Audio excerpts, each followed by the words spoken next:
application yaratamiz, lekin run qilamiz hali. Keling run qilishga harakat qilamiz. Terminal ochib olamiz.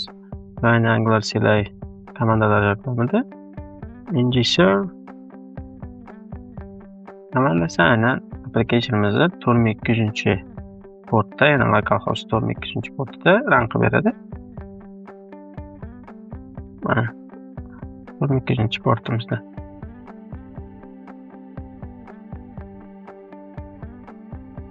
Mana default ko'rinishda demak applicationimiz mana shunaqa ko'rinishda bo'lar ekan.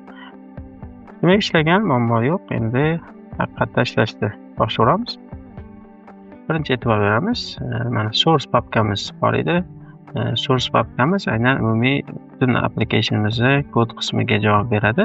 Ya'ni shu joyda yotadi butun logikalar. Buning ichidagi aynan app komponentamiz, ya'ni root komponentamiz mavjud bo'ladi. O'sha joy aynan asosiy folderimiz hisoblanadi. Bu yoqda source ichida aynan index.html mavjud. Ya'ni dastur ishga tushishi bilan deylik, index.html bilan ishga tushib ketadi. Misol uchun bu endi albatta HTML fayl, buni bilamiz. Qanaqadir favicon misol uchun yoki title bor deylik va asosiy body qismi bor deylik. Va body qismida mana uproot degan tag bor ekan desak bo'ladi. Misol uchun bizga tanish HTML dan tanish tushuncha aynan tag. Va aynan bu tagda esa endi aynan Angularning o'zida aslida komponentlar mana bunaqa uproot nomli komponentlar bor ekan. Ya'ni bu selector deb ataladi. Ya'niki biron bir komponentni demak biron joyda ishlatmoqchi bo'ladigan bo'lsangiz, albatta xuddi tag ko'rinishida, ya'niki mana bunaqa qilib selector ko'rinishida ishlatishingiz mumkin bo'ladi. Demak, uproot deyaptimi? Siz qidirsangiz bo'ladi. Ya'ni u qayerda bor uproot o'zi? Nima u deb misol uchun mana hozir mana index.html dan chiqarib berdi. Hozirgi joyimiz bu. Va mana bu joyda mana app komponent demak asosiy komponentimiz, root komponentimiz mana selektorida uproot yotgan ekan. Ya'ni mana shu nomda biz aynan komponentlarimizni chaqira olamiz demak. Ya'ni endi o'zi bu demak birinchi index.html tushganda, ishga tushganda mana bu joy body qismi va body qismida aynan uproot degan tag yoki selektor yoki aslida komponentda o'sha komponent ishga tushib ketar ekan va o'sha komponentni aslida HTML fayl ishga tushib ketadi. Mana bu yoqda mana buni app komponentimizni aynan HTML mavjud. O'sha komponentimiz HTML faylga murojaat qiladigan bo'lsa, buni ichida mana stillarimiz, nimadirlarimiz yozibmiz. Endi bu default bo'lgani uchun shunaqa ko'rinishda turibdi. Aslida stillar bunaqa ko'rinishda bo'lmaydi. Va top-toza ko'rinishda mana nimadir yozamiz. Misol uchun h1 tagida hello Angular qilsak va saqlasak kompilyatsiya bo'ldi. Mana hello Angular boyagi ko'rinishda endi biz o'zimiz o'zgartira oldik. Endi ishlasak bo'ladi. Endi e'tibor beramiz. Qarang. Demak, umumiy jihatdan aytaman. Aytayotganimiz o'sha komponentlar asosiy tushunchasi va shuni atrofida boshqa narsalar aylanadi deydigan bo'lsak, demak komponentlar nima? Komponentlar mana asosiy 3ta fayldan tashkil topadi. Mana bu birinchi faylimiz testli fayl. Bu bilan chalg'iymiz. Hozir bizga kerak emas. Chirib tashlaraman.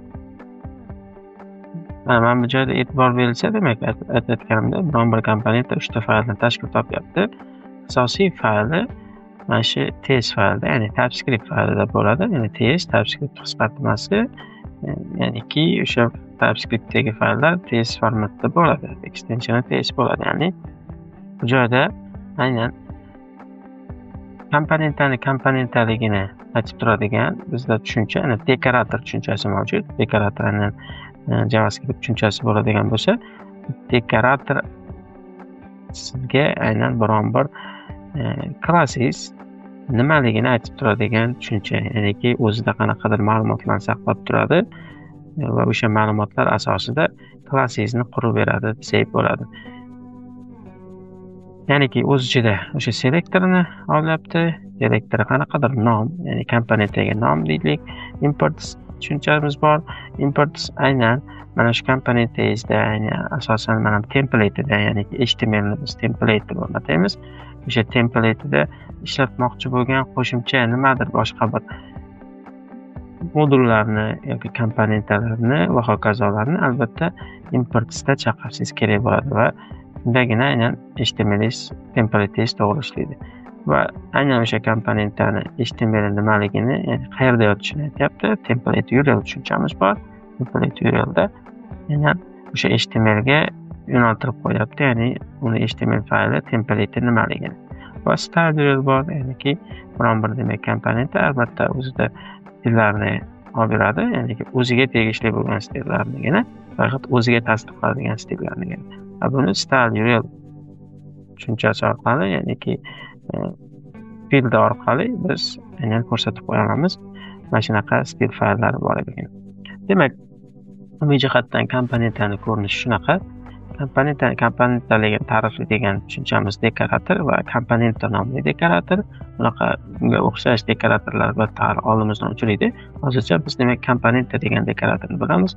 Dekorator nima degan bo'lsak, dekorator qanaqadir o'zida metadatalarni deymiz, qanaqadir ma'lumotlarni o'zida ishlab turadi va ichida qanaqadir funksiyonallar yotadi va shu funksiyonallar asosida bizni hozirgi holatimiz aynan biron bir klassimizga ta'rif beryapti va klassimizni komponentligini va komponentda behaviorini deymiz yoki komponentlarni xulq-atvorini ta'minlab berayotgan tushunchamiz aynan komponent degan dekorator bo'lyapti.